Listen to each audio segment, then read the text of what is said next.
Man shows cops doll in freezer after disturbing discovery in dad's bed.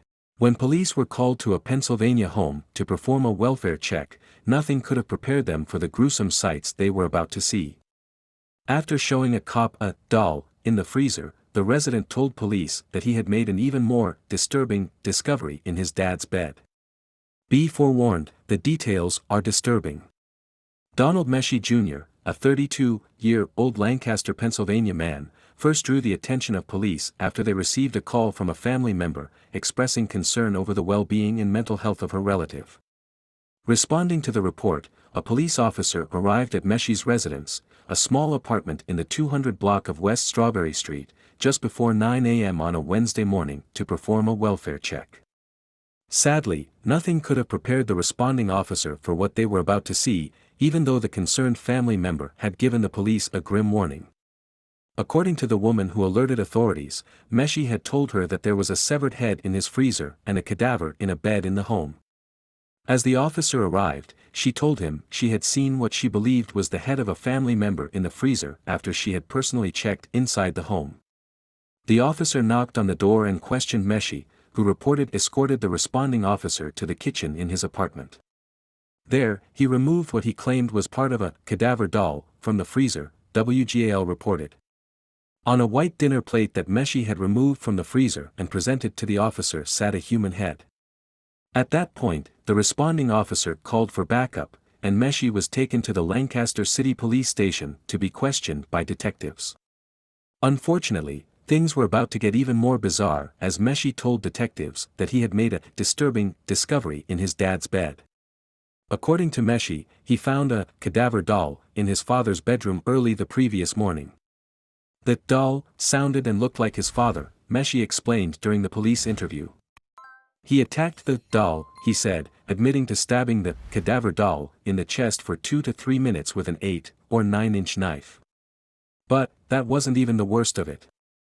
After stabbing the so-called doll, Meshi then used a hand saw to dismember the body before putting the severed parts, including the arms, legs, and head, in garbage bags, which he then placed in the basement, court documents allege.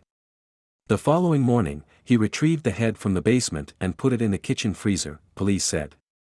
Donald Meshi Jr. then put the torso in a garbage bag and placed it in a footlocker before using a dolly to transport the footlocker outside, where he placed it in a car.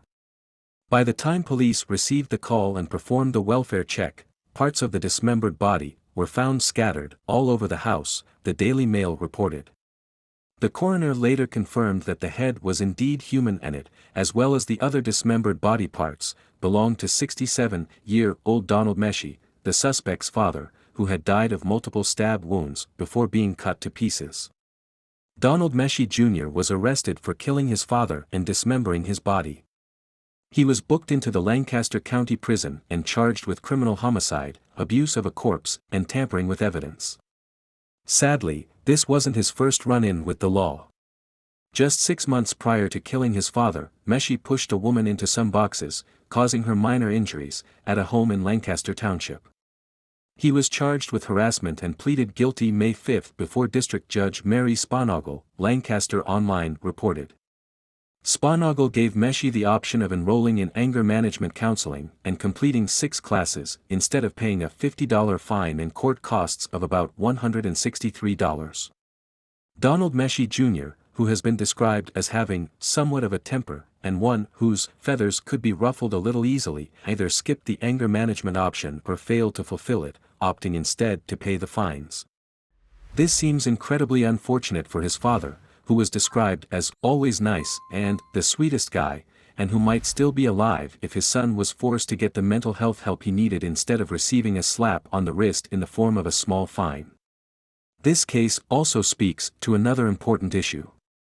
As we hear calls for more social workers and less law enforcement, remember this case and the words of Captain Michael Winters: you can't imagine running into something like this.